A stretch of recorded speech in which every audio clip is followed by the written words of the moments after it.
Well, thank you, everybody, to come out for on a warm Tuesday morning already out there.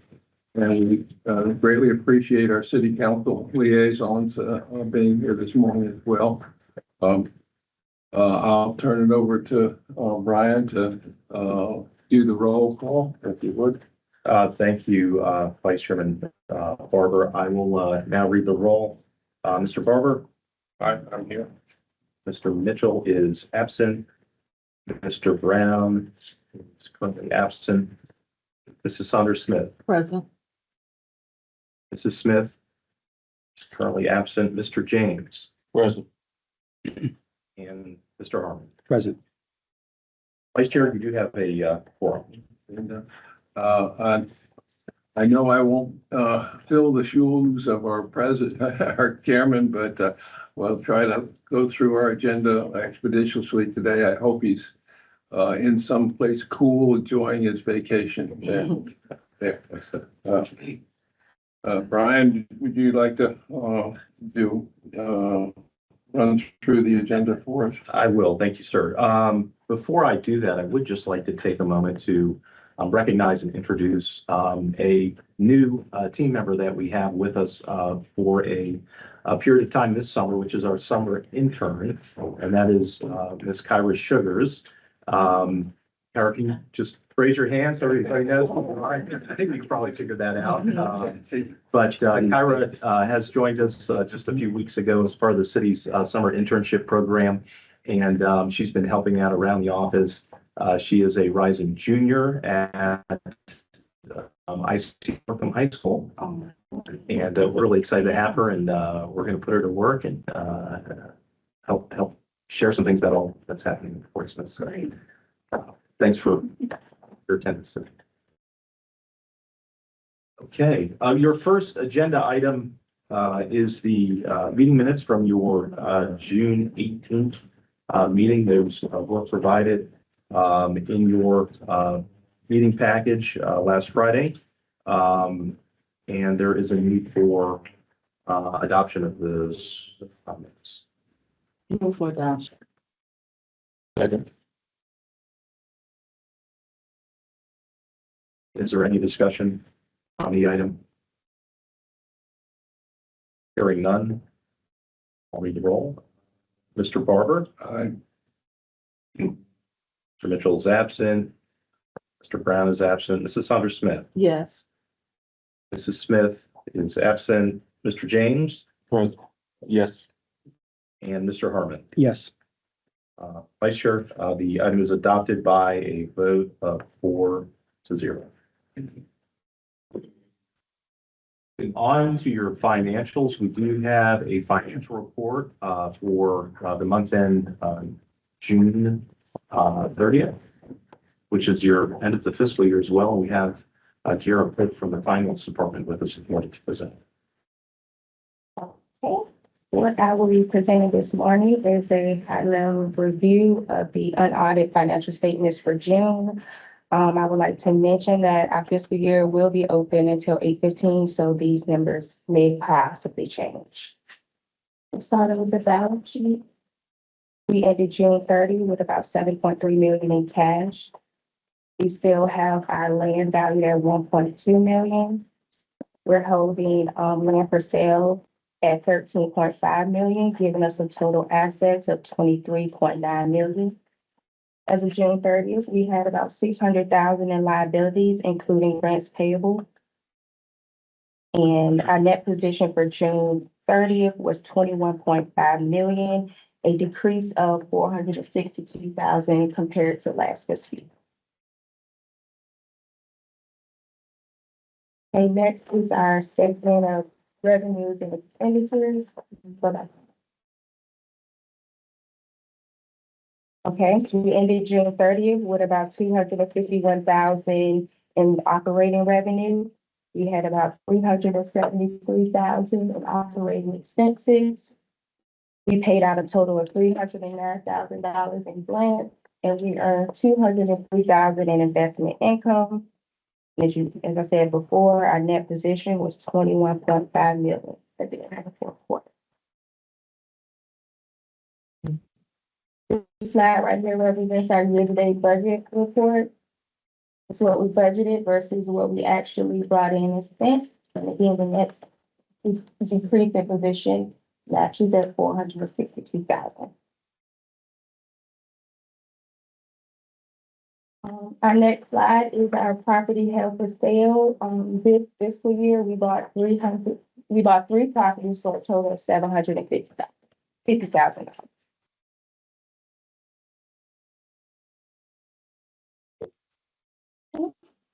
This schedule right here just shows our gain or loss of the sale of land. We sold one property this year.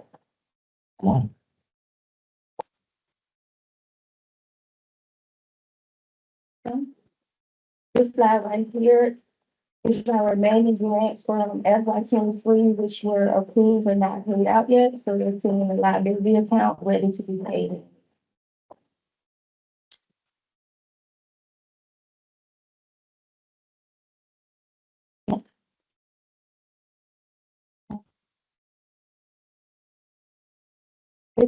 This slide is kind of small, but this just shows the $300,000 worth of grants that we paid out this fiscal year.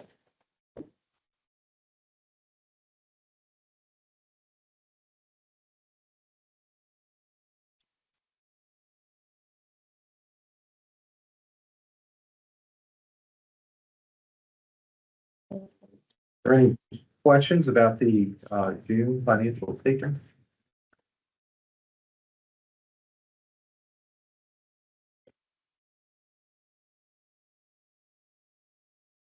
Okay, hearing none, Ms. Cook, thank you for the report and presentation. I would like to recognize that Mr. Smith on this as well. Oh, thank you, Mr. Brown. Good morning. Sorry for being late.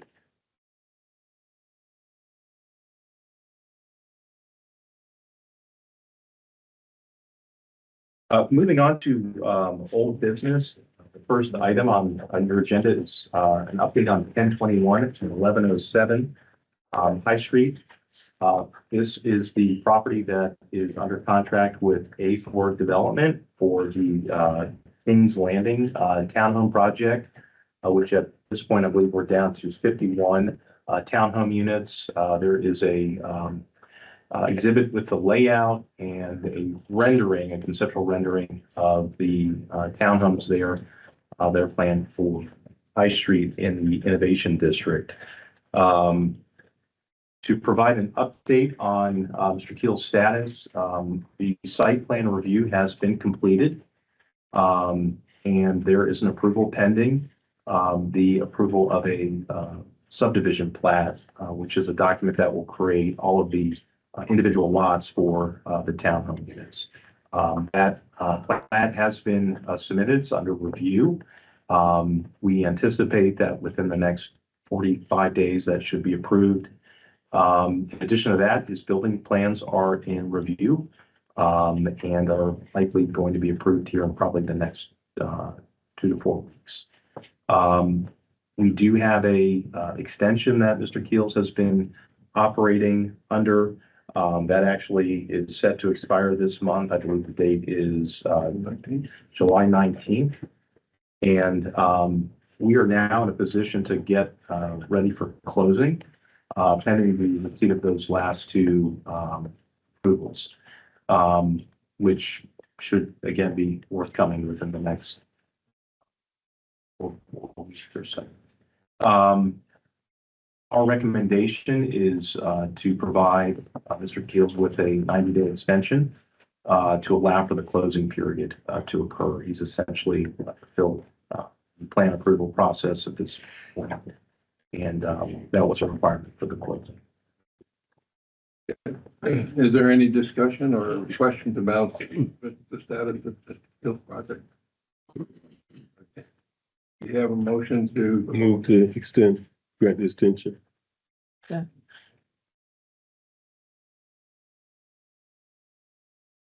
Is there any discussion on the item? Question, how many have there been extensions? There's been quite a few. Let's rephrase the Numerous. question. I'm going to tell you Good. exactly what Numerous. that is. This would be the third amendment for his third and final extension. Any further discussion or questions? Can we have the We roll can. call? Yes, sir. Mr. Barber, Aye. Mr. Mitchell's absent. Mr. Brown, Yes. Mrs. Saunders Smith, Yes. Mrs. Smith, Yes. Mr. James, Yes. and Mr. Harmon. Yes. Vice Chair, the item is approved by a vote of 6-0.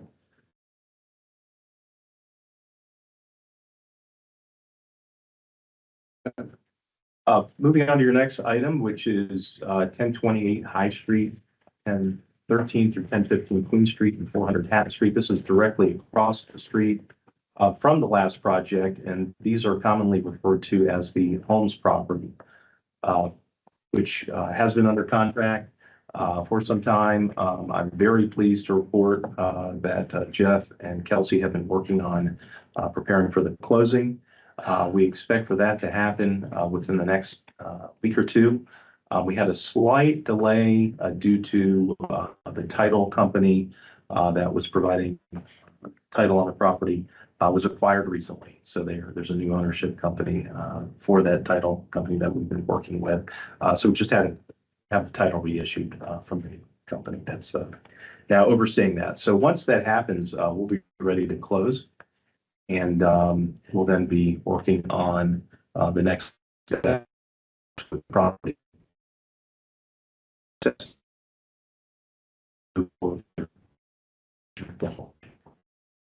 So just an update on the status. Any questions or comments?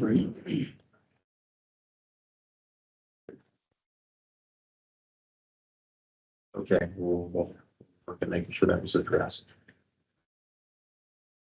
Okay, your next item is a update on the Shop the Block High Street Festival, and I'm going to ask Ms. Autumn Bailey to provide that update to you.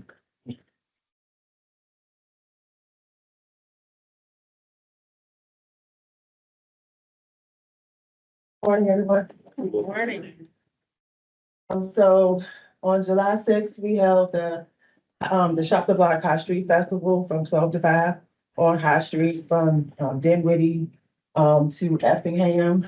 Again, we had Coffee Black and Nicole Events, who are our event planners, and did an amazing job. The event included 2 stages, one on Washington Street and one on Green Street, that included DJs and live bands, a total of 11 performances.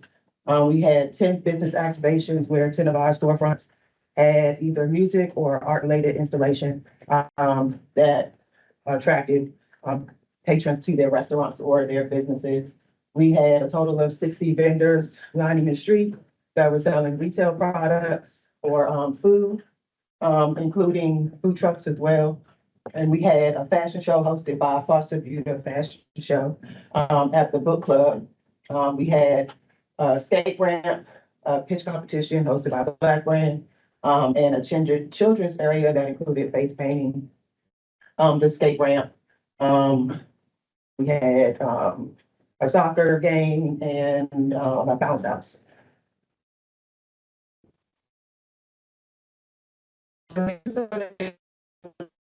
Pictures from the event.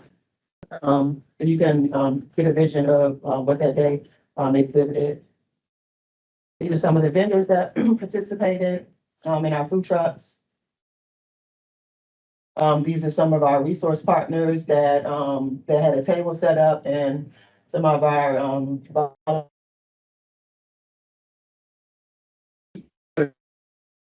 yeah. Michael Mitchell volunteered to be a judge at our pitch competition.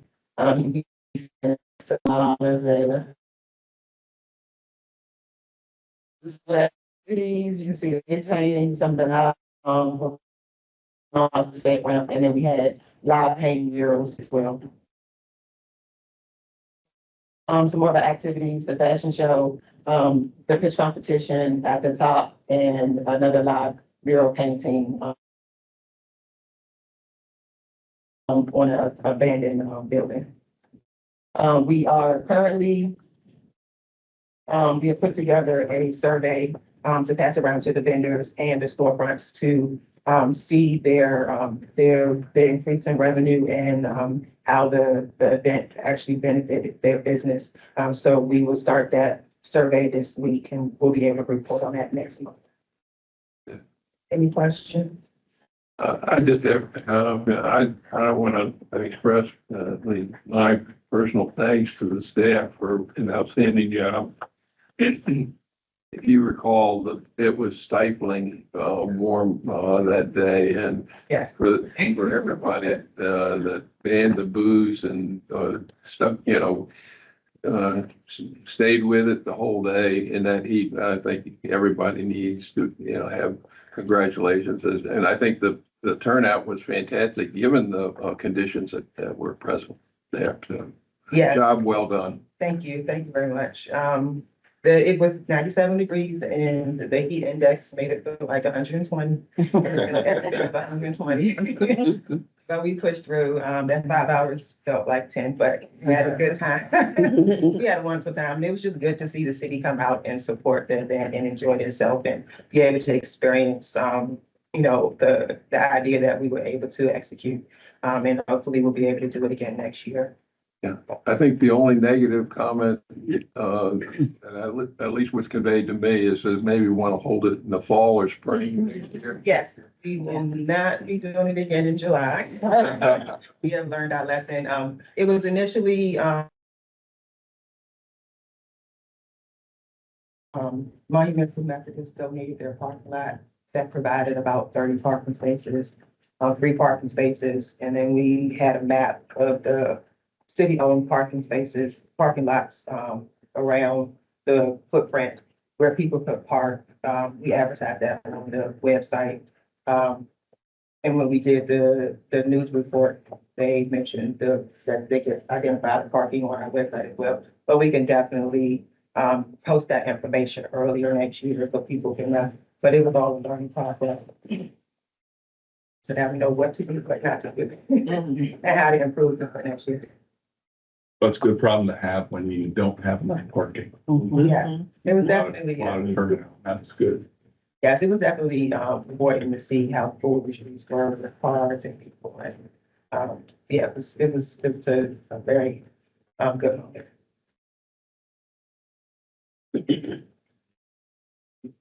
Good. Well, Autumn, thank you for the update and the pictures. I thought those were really great pictures and did a great job of capturing all the various activities of the day, which were substantial.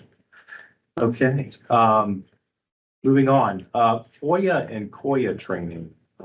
This is just a friendly reminder from our city clerk. If you have not yet completed your required FOIA and COIA training, you have, I think, a meeting still. Well, how often are we supposed to take that? I'm going to ask Karen to respond to that. Yes, actually, it's every 2 years. So where we are now, we've had 4 of the 7 commissioners complete the training, and I want to thank you for that. But this is for all elected and appointed officials. So I still have 3 remaining commissioners, and I wasn't going to point any. I will email the links again for the FOIA and the FOIA training. An hour of your time, hour and a half, to be able to go through the slides. And then that will be able to be substantial as far as the requirement. And then you let me know, I communicate that to the clerk's office, and then it's every 2 years. Okay. That it's a requirement. So it's not an annual requirement. Yeah, I just couldn't remember when it was the last time I took it, so Yes, ma'am. Yes, ma'am. At this point, I don't have any documentation. that's all right. I'll do it again. So- Mr. Thank you Donahue, so much. is this something that's open to our board as well, can participate in, or is this specifically related? This is through the Who else? It's the Virginia. Yes. Municipal. It's a requirement, isn't it? Yes. The training was offered through the Virginia local elected officials conference, and Mr. James attended that in person. But I do, the training is available online and free of charge. So literally anyone can take it. It's great information. I believe Mr. Brown had a hand in putting together the FOIA training himself. And so it's available. So I'll be happy to forward those links to you as well. Yes, ma'am. And you're welcome to take that. Super. With the media focusing on a lot of that stuff, it's good to know that what you can and cannot do. Right. And say. I agree. Um, I agree. And say. And say, yes. And when you complete that, if you will just please let Mrs. Williams know so we can make sure that the city clerk is aware that you have completed that. Exactly.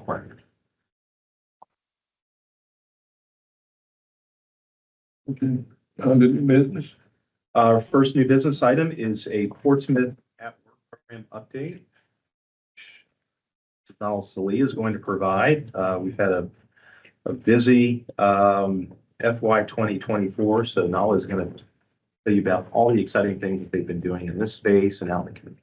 Nala? Yes, I'm excited to tell everyone on the DA Commissioners Council, public and the staff of what work that work has been doing the past year.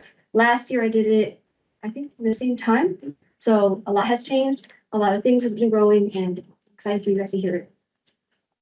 So going back to give you some information about last year, some data. So I kind of did express and show this last year, but just to give an overview, last year, fiscal year, we had 624 new online enrollments of individuals or residents that were interested in working with Portsmouth at Work. Approximately 108 were enrolled into the training program. 24 were men, 82 were women, and 2 did not respond. The age groups were 50 young adults, 48 middle age, 9 older adults, and 1 unknown. The race was 8 African Americans, 5 Caucasians, 2 other, and 3 unknown. The programs that we had were CDL, age of 18 individuals were enrolled, 83 healthcare, and 7 youth build. So that was from July 1st of 2022 to June 30th, 2023. For FY 24, which we made a lot of changes, a lot of new programs. We had approximately 874 residents that have received 1 or more service with Portsmouth at Work. So that means they either were enrolled into training, they attended a hiring event, they attended a workshop, they came through those doors, and somehow they used our service, either working with me, Sandra, or just using the computer. The gender, this is going to kind of be it won't equal because the first quarter I kind of wasn't collecting all the data, so it has been adjusted and corrected. The gender is split even for men and women, but again, I believe there is a shift. We're collecting the data now efficiently and correctly. The age is the age group. So that's for the next slide. So the age group is 50 young adults, 40. So that's from last year. So ignore the age groups. Sorry. The race 276 African Americans, 28 Caucasians, 5 Hispanics, 30 others, and 340 unknown. Again, that 304 is from not collecting the race. So we have corrected it. 41 were veterans. 139 were returning citizens, meaning they either were formerly incarcerated or recently released from prison. 82 were either hired or referred into with an employer or a training program. So the age group goes to the next one. So for training enrollment, we had 59 individuals enrolled into training. 37 of them were men, 27 were women. For the age groups, 46 were young adults, 13 middle aged, and then 0 older adults and 0 unknown. Race 58 African Americans, 1 Caucasian, 1 Hispanic. We expanded our training last year. 33 went to CDL, 15 healthcare. We continue with youth build, but now it is in Portsmouth. with redevelopment housing. We enrolled eight, and then we also extended a training for Mariner Boot Camp to receive your MMC, and we enrolled 3 individuals for that program. So that's an overview of the difference from last year to this year. So our funding has been adjusted as well for going into fiscal year 25. Just recently, the budget was passed, and Portsmouth at Work has now been adopted to the city's budget, and the city has approved $370,000 in program and admin costs. For CBDG, we have applied, and they granted us $46,165. We have actually been given more ARPA funding, and what we're going to do with that is going to go and put it into more programming that's not training. So we're going to do more programs that is not enrollment for training, but supporting the residents in other ways. And I'll explain that later. EBA, it's going to be for program for 100,000, and partners. We do partner with other organizations like the neighborhood, the Hampton Workforce Council, where we refer individuals and they fully pay for the programming themselves. We refer any residents. So the total is $828,611, but it increased almost $300,000 for this fiscal year, thanks to cities approving it to the budget and more extra funding as well. More data for hiring events. We have 34 hiring events in this office and some other locations in Portsmouth. For business and partner meetings, Sandra and I met with 167 businesses or partners, working with them to get more resources for our participants. We have done 40 outreaches, 22 workshops, and again, we referred 82 people to different jobs and programs. So the next slide is a little bit of an overview. I'm going to just give you some background. It's a video of the overview of the whole year, all the events that we've done, any new things, and what's upcoming for this new year.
So we did a lot of new things with Portsmouth at Work, starting with working with a lot of city departments.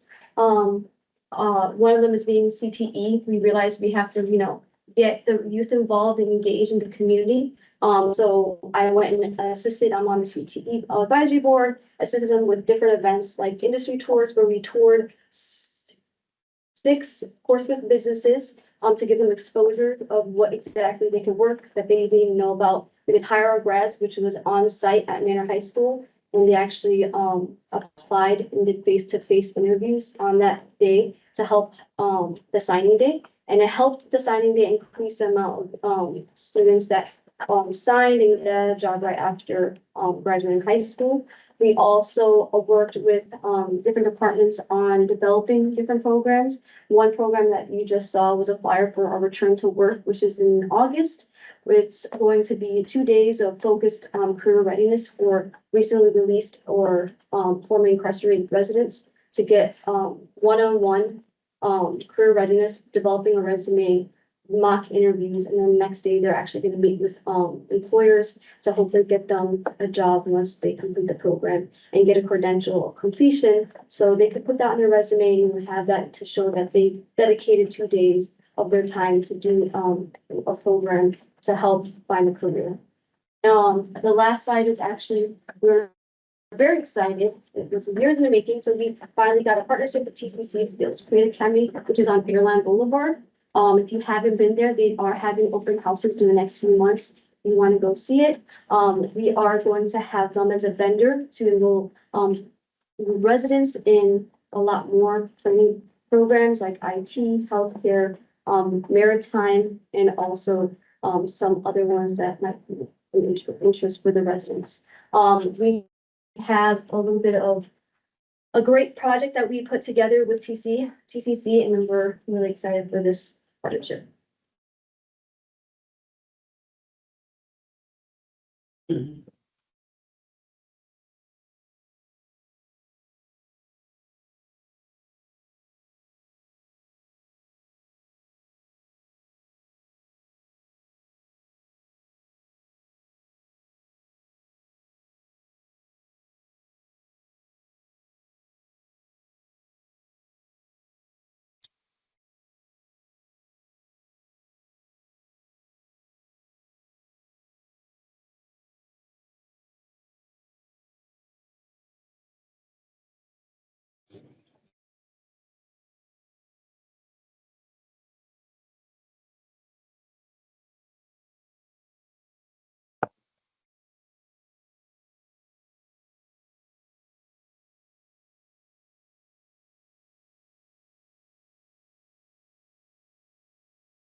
So in addition to that partnership, we're also planning on doing a lot more with businesses in Portsmouth.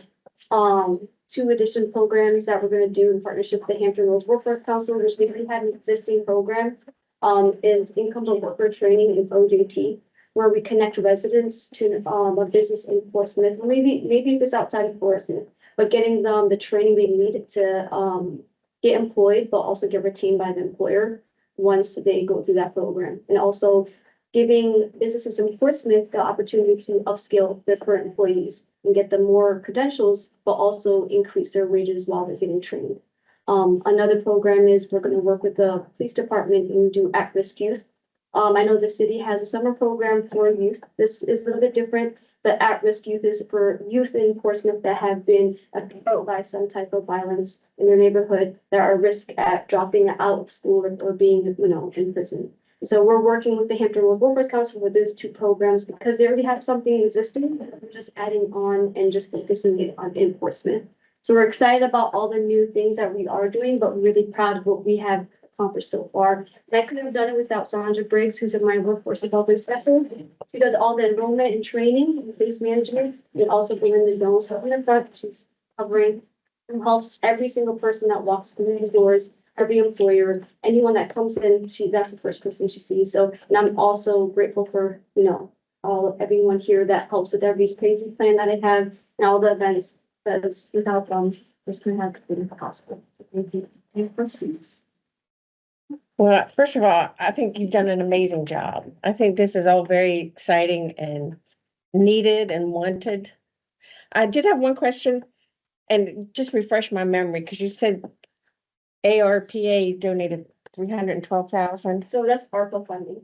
ARPA. Yeah. What is, So that's funding, I guess you could say, through COVID. Yeah. oh, the COVID. Okay. Yeah. Okay. Yeah. Yes. So Yes. that's funding that we received. We're trying to use it the best. Yeah. I just needed to refresh for a minute. Yes. A lot of acronyms out there. Yes. Yeah.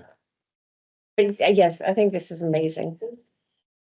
I echo those sentiments. And Dale, what are the sort of the primary career paths for the folks that come through your Yeah. program? So a lot of them are interested in CDL. Merchant seaman is a big one, but maritime is gonna be a big one in healthcare and focus. That whenever we come, but we're gonna open it up to IT to see if anyone's interested, because they have brought it up, but those are the main ones, maritime, healthcare and CDL logistics. Yeah, those are all really serving a critical need in the community, and not just Portsmouth, regionally speaking, but they really tie in directly to Portsmouth's targeted industry sectors. So when you think about the Port of Virginia and the growth that is driving for distribution logistics, those CDL licensed drivers are now able to go and work for a trucking company serving the Port of Virginia. The maritime graduates are able to go work at the naval shipyard or one of the other ship repair companies in Portsmouth. Healthcare, it's all in need, and this is directly feeding the pipeline to fill this position. And we're one of the few workforce offices, you could say, that offers funding for basic offshore wind training as well with Maritime Institute. So that is an opportunity for, residents. It's not popular right now. It's not the buzzword, but once it does, we also have that available if someone is interested. So we do offer that. I'm sure someone's going to come to the doors that says they want it. What about your trades such as like your plumbing, your electrical? Yeah. We all know that I'm always looking for maintenance mechanics at the housing authority. So certainly opportunity for us maybe to partner together I think so we can get some skills. Yeah, and especially September, the Skills Trade Academy is gonna have their open house, especially for their building trade section, so where they're going to offer those. So we'll offer it to residents. So doing a pipeline maybe, we'll pay for training and then get them employed by you or some of the construction companies in Portsmouth as well. So that is a possibility. I think that's a great idea. Yeah. If you've not visited the Skilled Trades Academy, I encourage you to do that. And several businesses that have established partnerships with Skilled Trades Academy so that the business sends people that know nothing about nothing to Skilled Trades Academy with the goal of them graduating and coming to work for those businesses that are part. So you can sponsor folks into the Skilled Trades Academy and be guaranteed that if they graduate, they come to you. The other element of Skilled Trades Academy that Nala didn't speak to, there's a work ethic element to the Skilled Trades Academy. Folks show up at 7:30 ready to go to work. If they don't show up at 7:30 dressed out and ready to go to work, they only get a couple of those and they're kicked out of the program. And so one of the emphasis of the Skilled Trades Academy is we want you to understand your employers expect you to show up on time, ready to go to work. And they emphasize that as part of the curriculum. Yeah, they're gonna have open houses the next few months. I could print out the flyers if anyone wants to know just information on that. And the Skilled Trades Academy is getting ready to add another 30,000 square feet of training space. And the Beasley Foundation, I think, actually is helped to sponsor the expansion of the Skilled Trades Academy. It's right here in Portsmouth. It's the maritime skills that are taught there are all taught by Navy Yard or Newport News Shipyard retirees. So they're folks that know the business and teach it well. Where did you say this was located? On airline. On airline. Where the Social Security offices and airlines, Yeah. it's in the very back of Okay, yeah. that strip. Yeah, behind the food line. Well, how about the medical industry? The reason why I say that, in Portsmouth recently, we've had 2 medical centers. So I think that gives us like 3 medical centers. And they hire a lot of people beyond obviously the doctors and the. So last fiscal year, we did offer like CMA, MA, CNA, and we were still going to do that and we did pharmacy tech. We're gonna also do, we'll still continue to offer, entry level healthcare credentials and training. And if someone that's interested in going in to become an LPN or an RN, there is always a referral system to the Hampton Roads Workforce Council who funds that as well.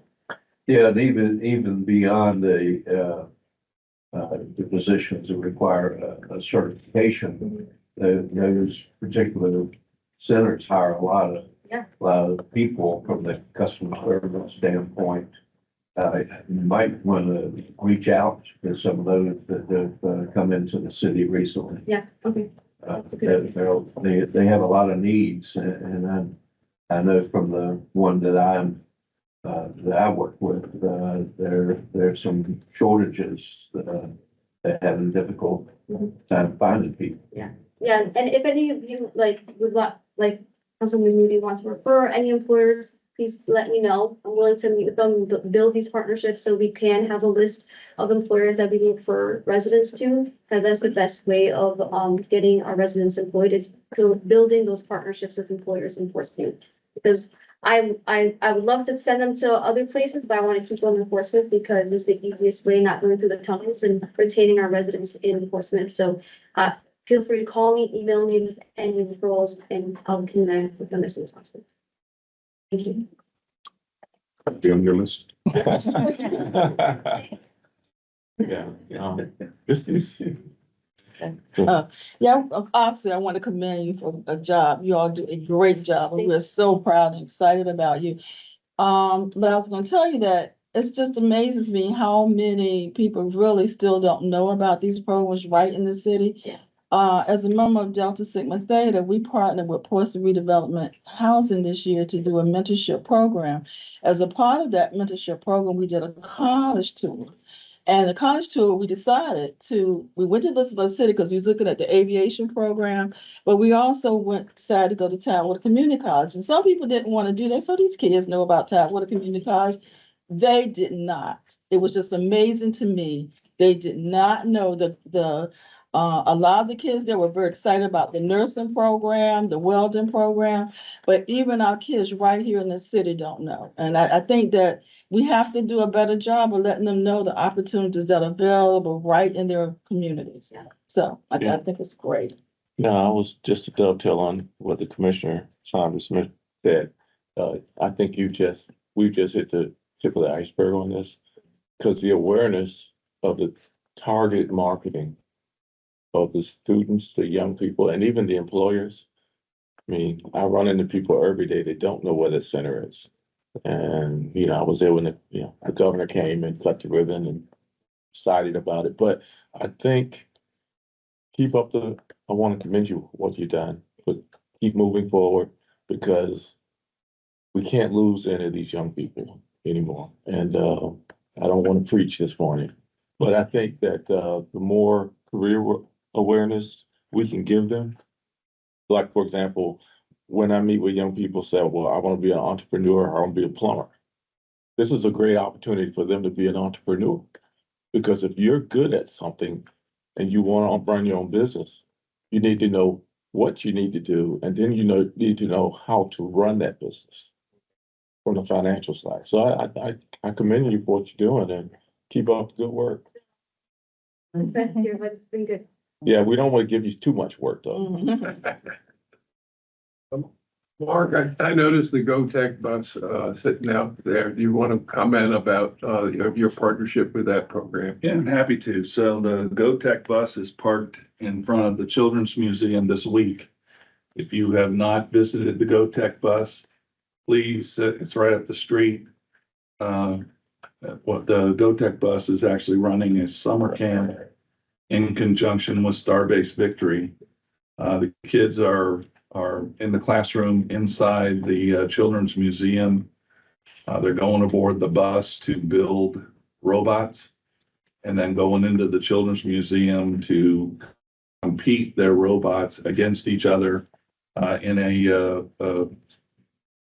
it's a national robot game. So every year Vex Robots invents a new game and so the GoTech program is teaching our kids robotics and their competition. So they're in the Children's Museum every day this week to run their robots, and it's kind of fascinating to watch the kids fail, go back to the bus, tinker with their robot, come back into the Children's Museum, get a little bit better, but still fail. And so that iterative process is being taught. The final competition is Friday, so if you have some time Friday morning, you may want to stop in the Children's Museum and watch the kids competing with their robots. Concurrently with that group, there's another group at the Children's Museum, another summer camp that's being run by Starbase in conjunction with the American Society of Naval Engineers. It's called Maritime Mania. So those kids, I was in that summer camp yesterday morning, it's 18 kids. We are touring them. Yesterday, they went to the Coast Guard base. Today, they're going to Beach Marine. Tomorrow, they're going to Crofton diving. So field trips every day to maritime industries around town. But the American Society of Naval Engineers has a STEM program that teaches them how to design and build boats. So yesterday, they were learning about buoyancy before they went out to the Coast Guard base. Their competition also is scheduled for Friday morning. It's going to be here in the basin at High Street Landing. The boats that they design and build are hopefully going to cross the High Street Landing without sinking. And so both of those summer camps are being run out of the Children's Museum this week. And in total, about 30 kids that are getting exposed to hands-on STEM learning, some of them on the GoTech bus and some of them doing design and building of boats. So what age group or what, Yeah, so- middle school or high school? GoTech is a curriculum that was developed over in Danville. It was targeted for middle school, so 6th, 7th, and 8th grade is where it's taught in Danville. We have outfitted classrooms with the GoTech advanced manufacturing learning aids in all 3 of our Portsmouth middle schools over this past school year. And so it's primarily middle school age kids. There are some that are in 5th grade, rising 6th graders, but primarily middle school age kids. The GoTech bus not only teaches robotics, but they have a 3D printer, they have a laser cutter, they have welding simulators to teach welding without actually welding. CAD design, one-armed robots on the bus. It's a really fascinating thing, and basically everything that's in our GoTech classrooms is available to the kids on the GoTech bus. And the other program, what age group was that? Building boats, Again, middle school. again, middle school, Yep. okay. Any further comments or? Thank you. No, thank you, and thank you to Sandra and Linda as well. These three ladies do an amazing job assisting Portsmouth residents and businesses with the employment needs that they have. So keep up the good work. You are doing a fantastic job. Moving on, we have just a quick update on the Business Investment Grant Program. There was a question at your last meeting regarding business retention in our various programs. And Amy Tracy has done some research to check the status of the businesses we've been assisting to determine whether or not our success rate is where we're hoping it will be. But Amy, I'm going to turn it over to you to share what you found. Everybody. Okay, but I say over here, just in case I have any more technical guys. Okay, so, give a small recap on FY 22. I don't have exact numbers, but if you'll remember, more than 50% of the FY 22 grant have no longer had active businesses. That goes for the business development grant and the business acceleration grant. So we took a look at the FY 23 Smart Start grant data. For FY 23, we awarded 28 Smart Start business development grants. That's our micro grant at $2,000. Of those 28 recipients, 23 have an active 2024 business license, so 82% retention rate. 5 of those no longer have an active business license. And then for our Smart Start Business Acceleration Grant, we awarded 6 of those. 5 of them have a 2024 active business license, so 83% retention rate. Only 1 no longer has an active business. So we went from over 50, over leasing 50% to now retaining over 80%. So program essentially revamped by Autumn because she took these programs over. She's taken a very, very close look at business plans. She now requires very detailed financial statements. So I know we've had questions about how serious are we looking at business plans? Are we vetting them to make sure that they are businesses that will stand the test of time as small businesses, struggle with that? And Autumn's done a fantastic job of helping those businesses start up and continue to grow.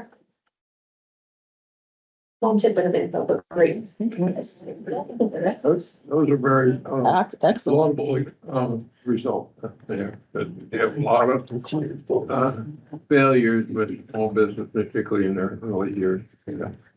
And we will continue to track, monitor, and of course, we're always working to assist businesses after they receive their grant. But we will be back this time next year to report on the FY 24 recipients and their status. What do you attribute the increase in retention to? My personal thought is what Autumn has done. Now we awarded 28. I believe we got over 40 applications. So we are denying businesses for not having complete applications, be that a complete business plan, whether or not they turn in all of their other required documentation. I don't see that. And was there any follow-up done to the businesses that didn't renew their license to see like a heat check? Like, are you good? Are you still in business? Why aren't you renewing your license? Done that yet, that's because I just got the data from the Commissioner Riley's office, but I can do it. I just got finished with this yesterday. Good job on one day. Yeah, but we can do a pulse check on those businesses and say, hey, did you move to a different locality? Did you completely shut your business down?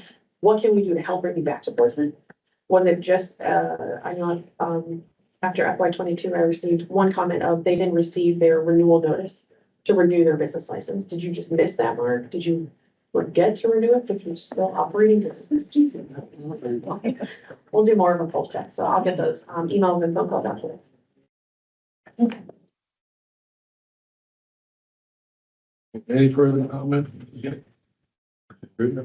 All right, thank you, Amy, and we're gonna just have you continue this down because the next 3 or 4 items I think are yours as well. Okay. I will move right into my real property investment grant.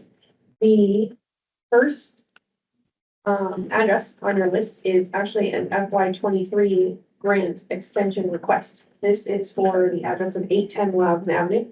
The property owner, Sessoms Holding, LLC, or Leticia Sessoms. I'm sure everybody has met Ms. Sessoms. Fantastic. She purchased this building to vanilla shell it and get new tenants. We awarded her grant in November. She lost her contractor and had to find a new one in the first 120 days that she started her project. So she asked for an extension, which we granted, and then she just came back to me this week and stated that the original scope of work, which included 4 bathroom renovations, putting in brand new carpet flooring throughout the entire building, interior and exterior painting, interior wall repair, and then interior door replacement. Not all of it has been completed. The only thing she has completed is exterior painting, and then the outstanding is the remainder. As a reminder, her project cost was $59,100, and she was awarded the full $25,000. And I have some photos, some update photos. So the top left is what the building looked like before. And then on the right is the new paint job. And then the bottom left are pictures as of yesterday, of one of the bathrooms that, before that needs to be renovated. So you can see that they're not functioning. And to get new tenants, she does have to have functioning facility. But she has requested a 90-day extension and states that her contractor is held to that time frame. But I motion to grant the extension. I'll second. Motion second. Right. Rachel Zoll, Mr. Barber, Aye. Brown, Yes. Mrs. Saunders Smith, Yes. Mrs. Smith. Yes. Mr. James, Yes. and Mr. Harmon. Yes. Vice Chairman, the item is adopted by a vote of 6-0. Thank you for that great research. And now roll right into my FY 25 real property investment grant applications. So far, I have received 5 complete applications in the first 16 days of the grant run. And it is a total request of $125,000. So of your $300,000 budget, they request a big chunk this time. The first project is an exciting one that I'm sure all of you have driven past multiple times, and I condensed these. It's actually 3 separate applications, but for one big project, the professional building at 505 and 509 Washington Street. Tim Foley of Lightwell Development has submitted an application under 2 LLCs. 545 High Street is for the 505 Washington Street application, and then Lightwell Development is for 507 and 509 Washington. 505 High Street is the main lot area to the commercial spaces. So when you're looking at the building from Washington Street, the entrance is to the left. And on the next set of slides, I have photos to show you in the event you weren't able to attend the tour last year. Scope of work is the removal of asbestos materials. They are going to replaster historic features, do a complete cleaning of the floors to refurbish them to their original, put in new entry doors, a new entry canopy, and the replacement of all interior commercial doors.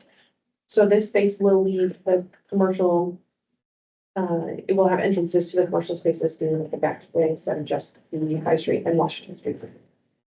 For 507 and 509, he is going to vanilla shell these 2 commercial spaces. So he's going to do extensive demolition, new storefront windows, improved flooring, new drywall, fire suppression systems, paint, plumbing, and then upgrades to the mechanical systems. The total project cost for these 3 spaces is in excess of $250,000. So he definitely meets the threshold for each location of $2,000. And he is asking the full $25,000 per address. So just this set of slides is $75,000 total, but he did submit 3 separate applications. To give you some visuals, this is the 505 Washington Street. I apologize for the High Street. So the exterior, where it does say professional building, but he's going to replace this. And then when you walk inside, It has a drop ceiling now, but if you're able to take the tour, he has, beautiful, are they called copper ceilings? The tin. So he's gonna restore that. And then for 507 and 509, this is what the spaces look like now. And they're going to look completely different and modern when he's completed his project. He says he can get these spaces done within the 120 days, and I believe his apartment project upstairs will be even sooner than that. He's already started recently. Those are three of my 5 requests. My next one is for 2323 King Street. Judd Dinsmore just purchased this property, and the scope of work is extensive. He is only including part of it. If any of you are familiar with this location, which I'll show you the map and a couple photos, it's been vacant since 2014, and it was a previous sub shop. Before that, it was a bakery, where they have multiple refrigerator. There are rooms that are this size and refrigerators and freezers. So the scope of work for this part of the project, which we're doing in increments, is replacing the entire roof, demolition of the existing interior walls and ceiling, leveling of the slab floors, replacement of the left garage door, and exterior door replacement. This total project cost is $70,150, and he's requesting the full $25,000. It's a little map, and I apologize, it's outlined in blue towards the bottom, like it's right outside the boundaries of the Innovation District. When you cross over the Martin Luther King freeway on High Street and you turn left on the Confederate, it is the first intersection that you come across. And then, so you jog your memory if you've had to drive back there before. That is currently the exterior of the building, a really cool Art Deco look that Mr. Dinsmore will christen it if he wants to keep. So he won't be changing the original features of the building. He wants to keep that. And then walking that property is not easy. There are a lot of roof leaks. So he has to replace the entire roof. We spent 20 minutes in there, and I told Chris I can't imagine how many mold spores we roofed in. It's in that bad disrepair. So his will be essentially a complete gut job, and he wants to vanilla shell it and rent it out. Judd Dinsmore owns a woodworking business. It's doing quite well. Is my fourth application, and last application is for 3305 Caroline Boulevard. This is owned by Commercial Building Associates LLC for Mr. Ken Jolly. Scope of work for this is a new roof and new flooring throughout the building for the current tenant. The project cost is $98,348. He is also requesting the full $25,000. Caroline Boulevard is so big that I often have a hard time just automatically remembering who's on what address. But this is the outside of this building. I'm sure you've all either been there or seen it. But it does have some really outdated flooring on the inside, and it definitely needs a new. Easy project, and this is the first time Mr. Kenjala has applied for our grant program. Those are my requests. On the King Street property, Amy, do you think that they'll be able to complete the work within our time frame? This scope, yes. Mr. Dinsmore has been in and he's been doing small amounts of demolition and kind of getting into the walls to see what the scope would be. And he's had multiple contractors come out and actually quote him for it to see what he can do in the time frame. So I think this portion, yes, will his overall project be done in 120 days? Of his big plan to vanilla shell it? No. So he'll have to fund the rest of this without any reimbursement. This property is located within the new Innovation District. So this is in the kind of western portion of the district. So really excited to see that we've got already a private investment for a property owner coming in to begin improving their real estate. And again, this will be an industrial property, so we'll be supporting business creation, job creation. Can we vote on all 5 of them together? I'm going to defer to our assistant city attorney. You can. So I move to approve the package. Any comments or questions? Call for the vote. Mr. Barber, Aye. Mr. Brown, Yes. Mrs. Saunders Smith, Yes. Mrs. Smith, Yes. Mr. James, Yes. and Mr. Harmon. Yes. Vice Chairman, the item is adopted by a vote of 6-0. Thank you, everyone. Thank you. All right. Well, I think that, before we go into closed session, I think, our Representative Melissa Winston has, joined us today, and we really appreciate that. And I think that, you're going to be giving us a presentation, at our next board meeting. Is Yeah, that I correct? absolutely will. Okay, good stuff. We look forward to that. Look forward to it. I hear there's some exciting things that are going on at the Housing Authority. There is, and I'm excited to tell you all about it. Sounds good. Yeah, right. Tracy, do you want to read the resolution going into closed session? Yes, I move to go into a closed meeting pursuant to Virginia Code subsection 2.2-3711A.3 for the purpose of discussing the disposition of real property, where discussion in an open meeting would adversely affect the bargaining position and negotiating strategy of the public body, specifically regarding 700 Crawford Street, and pursuant to Virginia Code section 2.2-3711A.6 for the purpose of discussing or considering the investment of public funds where competition or bargaining is involved, where if made publicly initially, the financial interests of the governmental unit would be adversely affected, specifically regarding the Hampton Roads Workforce Council Innovation Awards, Community Organization Quarterly Donation, and Blackburn and Blackland. Thank you. Second. Yep. Mr. Barber, Aye. Brown, Yes. Saunders Smith, Yes. Mrs. Smith, Yes. Mr. James, Yes. and Mr. Harmon. Yes. Make sure the item is adopted by a vote of 6-0. We're now in a closed meeting. I hereby move that each commissioner certify that, to the best of their knowledge, only business matters lawfully exempted from open meeting requirements under the Virginia Freedom of Information Act, and only such public businesses as were identified in the motion by which the closed meeting was convened were heard, discussed, or considered in the closed meeting just concluded. Second. Roll call vote. Mr. Barber. Aye. Mr. Brown. Yes. Mrs. Saunders Smith. Yes. Mrs. Smith. Yes. Mr. James. Yes. And Mr. Harmon. Yes. The item is adopted by a vote of 6-0. We're now in an open meeting. And as a result of our closed meeting, I think we have one item to consider, which would be the Hampton Road, sponsorship of the Hampton Road Workforce Council Awards, program. Yes. I move that we provide the innovative sponsorship level for the Hampton Roads Workforce Council 2024 Workforce Innovation Awards. Second. Oh, the amount 5,000. 5,000 from us to total 10,000 for the innovation. Did you get all that, Brian? I did. I'm going to read it back. Make sure you reflect it in the minutes.